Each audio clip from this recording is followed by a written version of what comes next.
Bismillahirrahmanirrahim. Sebenarnya janji Allah Subhanahu wa Ta'ala terhadap Ramadan sudah terlalu banyak. Cuma yang aneh adalah kenapa janji-janji itu tidak membuat umat Islam, khususnya umat Islam Indonesia, itu bersemangat.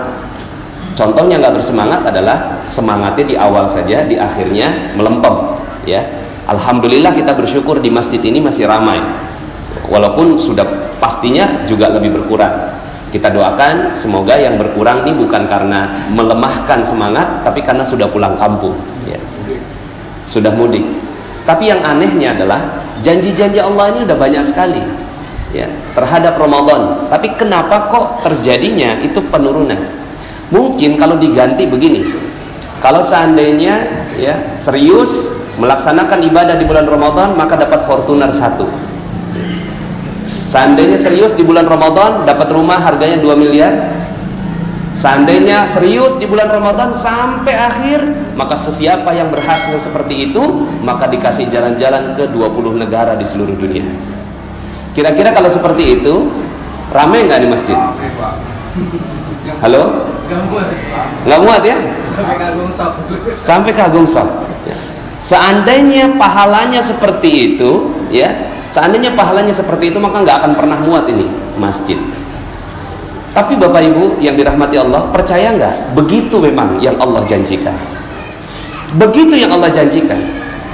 Allah nggak janjikan Ramadan ini untuk akhirat saja, tapi Allah janjikan Ramadan ini untuk dunia juga. Jadi kalau seandainya ada yang tahu betul tentang Ramadan, maka betul-betul dijagain Ramadannya, dijagain betul-betul sampai akhir. Makin 10 hari terakhir ditinggalin semuanya, dia fokus di Ramadan. Kenapa? Karena pahalanya adalah pahala yang sifatnya dunia juga. Ya. Seandainya kita tahu tentang itu, ya, jadi kalau seandainya nih, ya, nanti di ujung ceramah saya nanti sedikit saya mau hipnotis, ya, boleh ya Bapak Ibu ya? Ya. Yang punya utang lunas semua insya Allah. Ya, ini kan malam 27 kan? Malam 27 ini ajaib Bapak Ibu ya. Nanti saya akan buat atraksi lah di jam 8 insya Allah. Ya.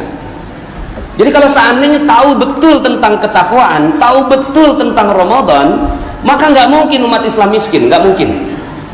Umat Muslim nggak mungkin miskin. Nggak mungkin terjadi pengusiran luar Batang di Jakarta, nggak mungkin.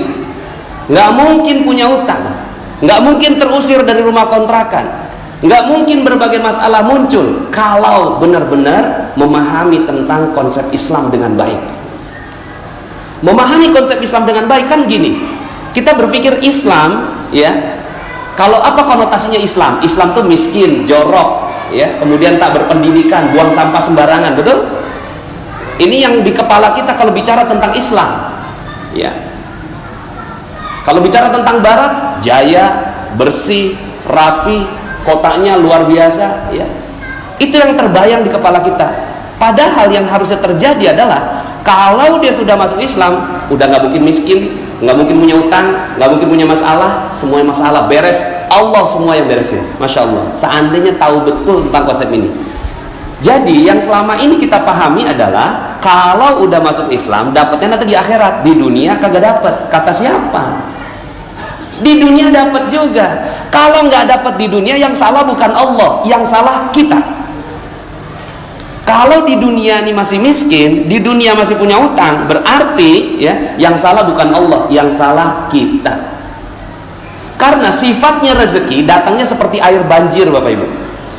Air banjir itu air bah, dia datang dari atas, kita ada di bawah. Kalau air dia dari atas banjir, kemudian kita ada di bawah, ada nggak yang nggak kena air? Nggak mungkin nggak ada ya. Semua kena ya. Kenapa? Karena banjir. Rezeki Allah nih banjirnya kayak gitu.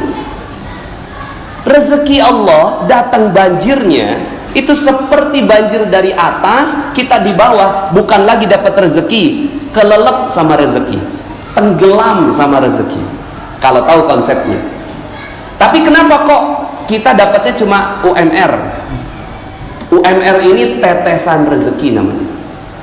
Jadi ada yang netes dikit, itu tetesan rezeki namanya UMR. kenapa kok ada orang yang dapat rezeki, ada orang yang nggak dapat rezeki, padahal turunnya begitu sama? Ada satu yang membuat dia tidak mendapatkan rezeki. Apa itu? Orang yang nggak dapat rezeki adalah orang yang pasang perisai. Dia pasang benteng, pasang perisai kenceng-kenceng, dan dia cinta betul sama tuh perisai. Dia bilang, ini perisai saya, ini perisai saya. Rezeki datang dari atas, banjir datang dari atas, dia tolak dengan perisainya, sampai akhirnya dia nggak dapat rezeki. Kalaupun dapat rezeki, itu netes rezekinya. Itulah UMR. Jadi sebenarnya kalau bicara tentang konsep rezeki, rezeki itu datangnya banjir, yang nggak dapat adalah orang yang cinta betul sama perisainya. Apa perisainya? Perisainya adalah dosa. Udah nggak ada yang lain. Dosa. Cinta betul sama perisainya, cinta betul sama dosanya, dan dia menganggap bahwa hidupnya adalah hidup harus dengan dosa. Kalau nggak pakai dosa nggak rame katanya. Kalau nggak pakai dosa nggak seru katanya. Makanya akhirnya orang siap untuk nonton bola. Katanya sekarang lagi musim bola sekarang, betul? Bener ya?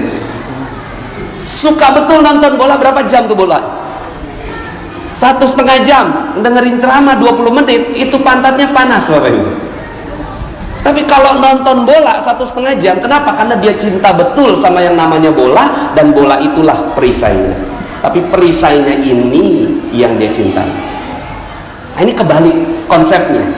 Kalau dia tahu betul, maka rame ini masjid. Seandainya dia tahu bahwa yang harus dilakukan bukan cari rezeki, bukan cari rezeki. Ngapain cari rezeki? Yang perlu dilakukan adalah itu lepas perisainya, maka rezeki langsung datang. Yang tadi saya bacakan di dalam rakaat yang kedua, itu dakwahnya Nabi Nuh alaihi salam. Dakwahnya Nabi Nuh, beliau mengatakan, faqultu astaghfiru rabbakum innahu kana ghaffara. Minta ampun sama Allah, maka Allah akan lepas perisai kamu. Begitu. Allah buka nih perisainya, lepas aja perisainya. Kok cinta betul sama perisai? Kok cinta betul sama dosa? Mata ngelihat yang maksiat, itu kalau nggak dilihat rugi. Dengerin lagu-lagu, kalau nggak didengerin nggak asik. Ini cinta betul kita dengan perisai kita. Terus kemudian nyakitin orang, bikin orang tersinggung, kayaknya kok seru. Gosip, kalau nggak digosok ya nggak makin sip. Kalau nggak ngomongin orang kayaknya nggak seru, padahal itu Masya Allah itu perisainya ya. Nggak durhaka sama orang tua kayaknya nggak seru gitu lah. Kita cinta betul sama perisai, sampai akhirnya kata Allah, faqultu astaghfiru rabbakum innahu kana ghaffara. Lepas itu, lepas perisainya. Udah itu doang, lepas perisainya. Setelah lepas, apa kata Allah? Yursilis samaa alaikum midrara, maka Allah akan turunkan hujan yang lebat dari atas langit. Tuh. Kalau hujan masih tanda petik nih, hujan bisa banjir, ya kan? Ini konotasinya masih macam-macam. Wah, ini maksudnya hujan mungkin keberkahan dan seterusnya. Enggak. Ayat berikutnya Allah, oke, kalau kalian nggak paham tentang hujan, kalau kalian nggak paham tentang rezeki itu namanya hujan, maka Allah tambahkan kalimat yang lebih jelas, wa yumditkum bi amwal, dan Allah tambahkan amwal. Allah nggak bilang tambahkan keberkahan, Allah nggak bilang tambahkan pahala, Allah nggak bilang tambahkan rezeki, enggak, langsung Allah katakan wa yumditkum bi amwal, dan Allah akan tambahkan harta dalam bentuk jamak, amwal, bukan mal, al amwal. Jadi ini janji Allah subhanahu wa ta'ala bagi mereka-mereka yang betul-betul melepas perisainya, maka rezekinya akan berlimpah ruah datang pada dirinya. Masya Allah ya. Maka yang perlu kita sibukkan itu bukan cari rezeki. Ngapain cari rezeki? Rezeki udah ada. Yang kita perlu lakukan adalah bongkar itu perisainya. Allah tambahkan lagi, wa yumdikum bi amwalin wa banin. Allah tambahkan anak-anak. Anak-anak di sini bukan hanya anak biologis, tapi anak-anak perusahaan, cabang-cabang bisnis. Itu Allah tambahkan. Wa yumdidkum bi amwalin wa banin wa yaj'al lakum jannat. Dan Allah kasih kepada kalian kebun-kebun gratis semuanya. Dari selain bisnis Anda, selain penghasilan utama, ada jannat, ada kebun-kebun yang lain. Wa yaj'al lakum anhara, dan kamu bukan yang nyiramin itu kebun-kebunnya. Kebun-kebunnya udah ada sungainya masing-masing sendirian. Masya Allah. Ini janji Allah. Cuma sekarang pertanyaannya, ya, kan udah di Allah bilang nih, siapa yang bertakwa, siapa yang lepas perisainya, akan Allah kasih fortuna, rumah 2 miliar, jalan-jalan ke 20 negara. Masih ada yang belum mau? Masih ada yang belum mau? Bingung. Apa iya cuma begitu doang? Lah iya begitu. Begitu. Makanya kenapa Umar bin Khattab radhiyallahu anhu penghasilannya 233 miliar per bulan. Itu Umar bin Khattab radhiyallahu anhu. Hartanya dalam kitab Fikih Ekonomi Umar bin Khattab radhiyallahu anhu, Dr. Jarimah mengungkapkan beliau punya 70.000 ladang pertanian, masing-masing ladang pertanian harganya 160 juta. Jadi kalau dikalikan sekitar 11,2 triliun itu hartanya Umar bin Khattab radhiyallahu anhu. Ya. Tapi dengan sebegitu kayanya Umar, beliau sudah masuk sampai tahap selanjutnya dari kekayaan, yaitu udah nggak butuh kekayaan. Kekayaan datang, udah banjir, lalu kemudian dia katakan, oke, bukan ini yang aku inginkan surga. Tapi tahap pertamanya dapat harta dulu. Dapat harta, lalu kemudian setelah itu, aduh, ini udah mabuk nih, udah 233 miliar per bulan, Pak. Kalau Bapak Ibu sekarang dapat 233 miliar per bulan, ngapain? Insya Allah. Oke lah, kalau itu udah nggak ada sekarang, udah nggak ada tuh 233 miliar, udah nggak ada, cuma sejarah doang mencatat. Sekarang ini sahabat yang lain yang namanya Utsman bin Affan radhiyallahu anhu, orangnya udah nggak ada. Orangnya udah nggak ada. Kapan nggak adanya? 1400 tahun yang lalu. Udah nggak ada 1400 tahun yang lalu. Sekarang rekeningnya masih hidup.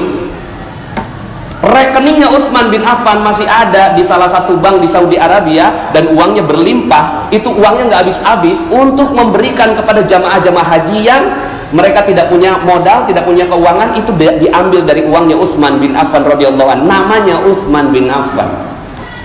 Sampai sekarang sumurnya masih ada. Dan sampai sekarang ini Utsman bin Affan akan membangun sebuah hotel di Madinah. Mana orangnya? Udah meninggal. Tapi Utsman bin Affan yang membangunkan. Masya Allah, 1400 tahun yang lalu. Kita, orangnya masih hidup, rekeningnya udah nol. Kitanya masih ada, rekeningnya udah habis. Ya, makanya kan kalau ada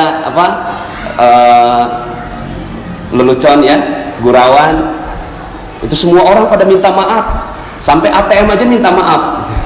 Maaf, pulsa Anda habis. Nah, Bapak Ibu yang dirahmati Allah Subhanahu wa taala, terus gimana konsepnya? Enggak kerja. Ya, bukan begitu. Kerja artinya seperti cicak-cicak di dinding. Ini lagu bagus sekali konsep ini. Cicak-cicak di dinding diam-diam merayap, diam-diam aja. Cari rezeki itu diam-diam, ya. Diam-diam merayap. Baru kemudian kata Allah apa? Ya, kata si yang pembuat lagu ini, datang seekor nyamuk tuh. Yang datengin siapa? Allah. Datang seekor nyamuk. Kalau udah datang seekor nyamuk tuh, nyamuknya nggak hap gitu. Nah, ini namanya nyamuk nggak cerdas.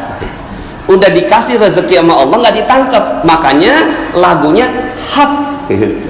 Lalu ditangkap. Pernah nggak ngelihat ada cicak jatuh? Sering ya? Lah itu dia lagi mau nyari nyamuk. Lagi nyari nyamuk, nyamuknya datang, hap, pas hap itu mulutnya, lidahnya udah ngejulur, kagak ketangkep, jatuh. Tapi apa yang terjadi sama si cicak? Naik lagi, diam-diam merayap. Datang seekor nyamuk, hap, begitu.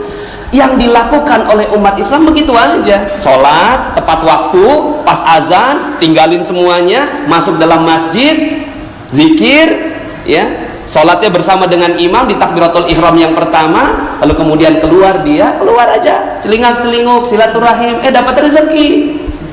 Ya begitu dah konsepnya. Sekarang kita diajarkan untuk konsep yang tidak benar, sehingga akhirnya yang terjadi adalah masjid kita kosong, padahal masjid sepatutnya penuh sekali. Makanya Ramadan, janjinya Allah nggak begitu. Janjinya Allah, kan umat Islam udah pada cerdas semua. Wa may yattaqillaha yaj'al lahu makhraja wa yarzuqhu min haitsu la yahtasib. Barang siapa orang-orang yang bertakwa, maka Allah buka semua masalahnya. Allah buka semua masalahnya dan akan diberikan rezeki dari arah yang tidak disangka-sangka. Ini kan harusnya cerdas memahami ini. Makanya Allah janjinya Ramadan, man shoma ramadhana imanan wa ihtisaban ghufira lahu ma taqaddama min dzambi. Barang siapa yang berpuasa dengan penuh iman, dengan penuh penghisapan, dengan penuh perhitungan, maka Allah akan buka perisainya. Tuh, janji Allah nggak ada yang lain tuh. Allah janjinya dibuka perisainya. Ketika dibuka perisainya, kira-kira rezekinya bagaimana? Masya Allah. Salah satu perisai, ini yang mau saya bongkar nih.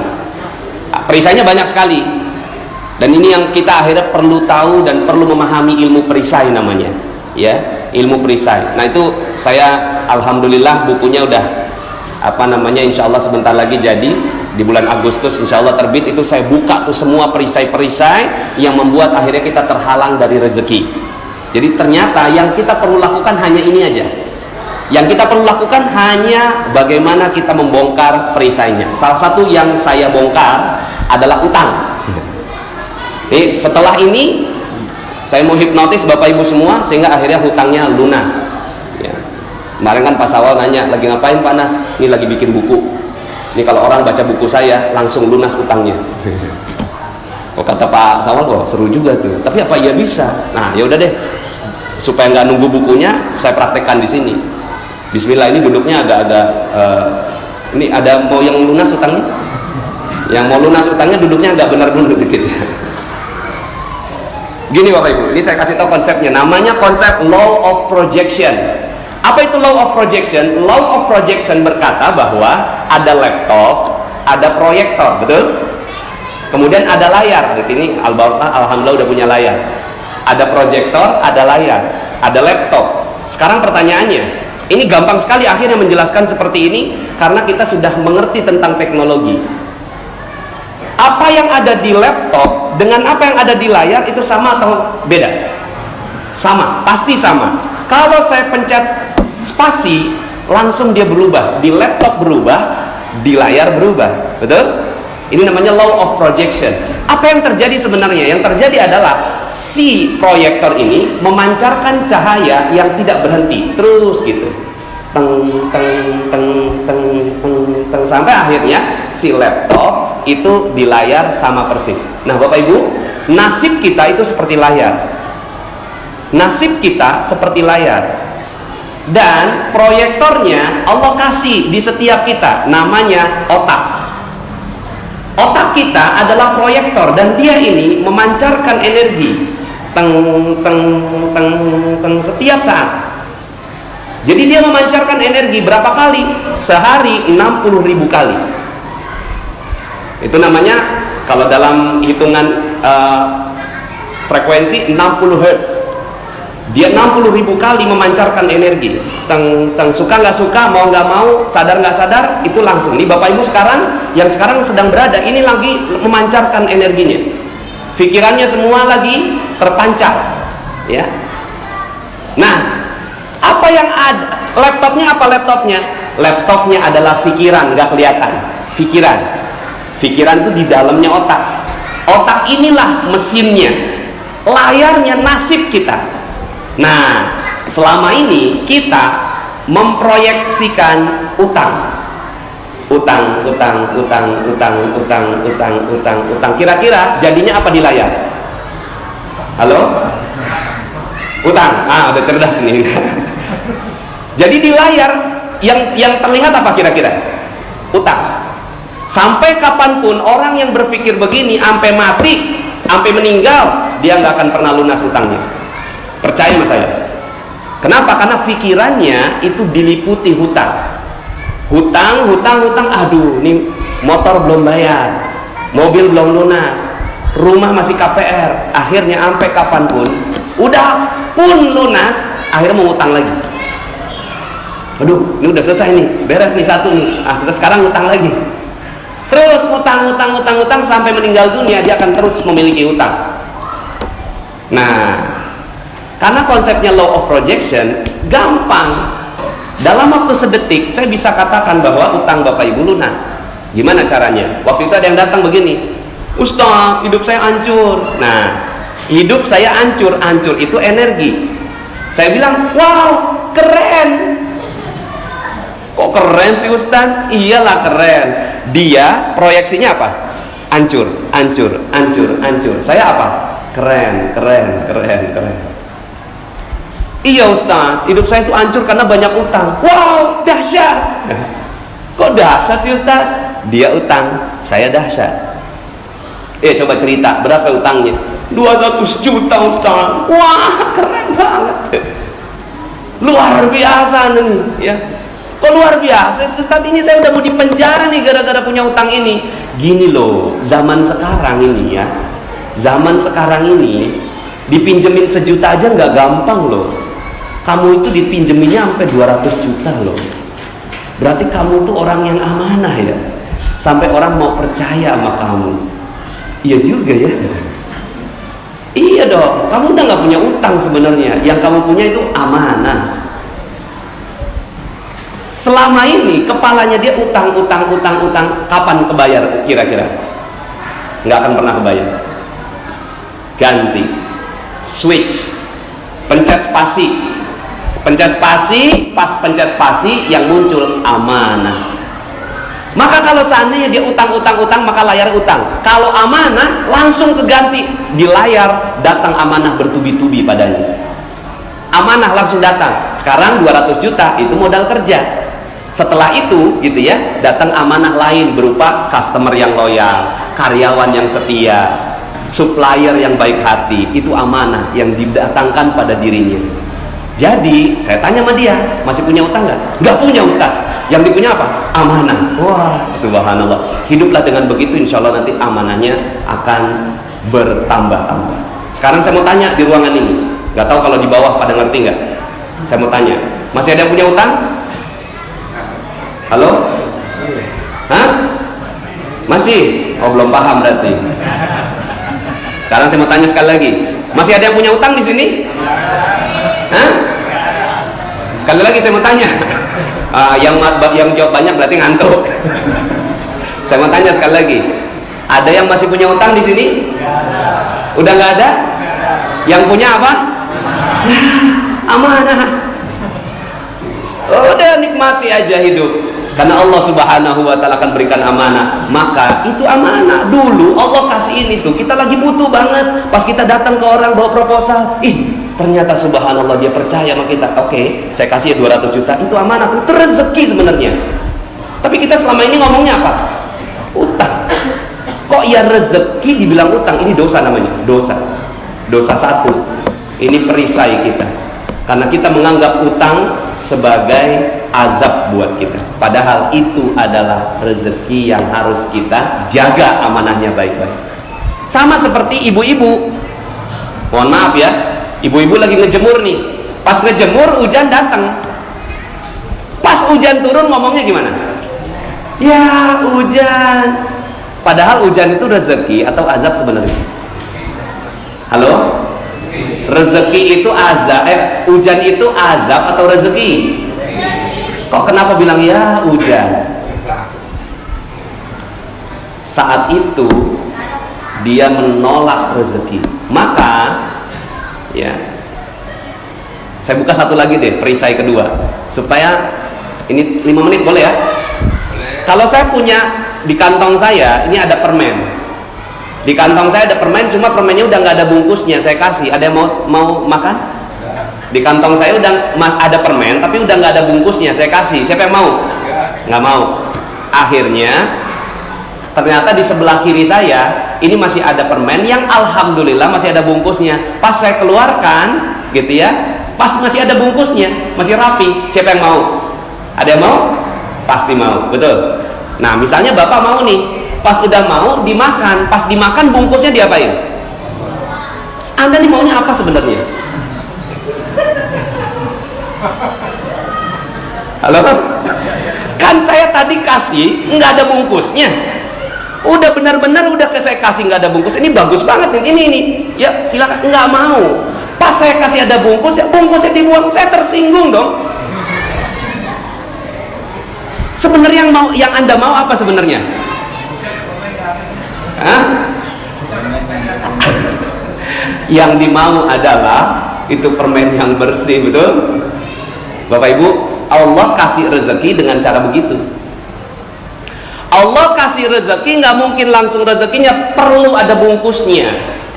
Bungkusnya kita nggak butuhkan, bungkusnya itulah yang namanya musibah, ujian, cobaan, hal yang kita nggak butuh. Pas setelah itu apa yang kita lakukan? Yang kita lakukan kita buang. Tapi sebenarnya ada nggak sih tukang kurir Tiki JNE datangnya kagak pakai bungkus? Coba kalau seandainya datangnya, maaf Pak, ini nggak ada bungkusnya nih, ya. Kira-kira Anda mau terima nggak? Oh, komplain saya. Nanti gimana kalau seandainya ada apa-apa nih, betul? Jadi kalau seandainya nih kurir nih datang bawa bungkusnya, Anda nggak tahu di dalamnya isinya apa, Anda tanda tangan nggak? Di tanda tangan kan? Oke, saya tanda tangan, terima. Artinya kita terima tuh bungkusnya. Tapi ada nggak? Misalnya begini, aduh maaf nih saya nggak terima bungkusnya, udah kebanyakan bungkus di rumah saya, buka aja deh bungkusnya, nanti isinya yang saya tanda tangan. Apa kata si tukang kurirnya? Aduh maaf Pak, saya nggak berani. Ya udah kalau nggak berani pergi aja. Itulah yang kita lakukan setiap hari. Ini rezeki datang berupa hujan, pas lagi ngejemur hujan turun, ya hujan itu bungkusnya. Tapi apa yang kita lakukan? Kita usir malaikat pembawa rezeki. Siapa namanya? Anak-anak nggak boleh jawab. Anak-anak nggak boleh jawab. Karena anak-anak nggak cari rezeki. Anak-anak nggak cari rezeki. Saya mau tanya bapak-bapak, Pak, namanya malaikat pembawa rezeki siapa?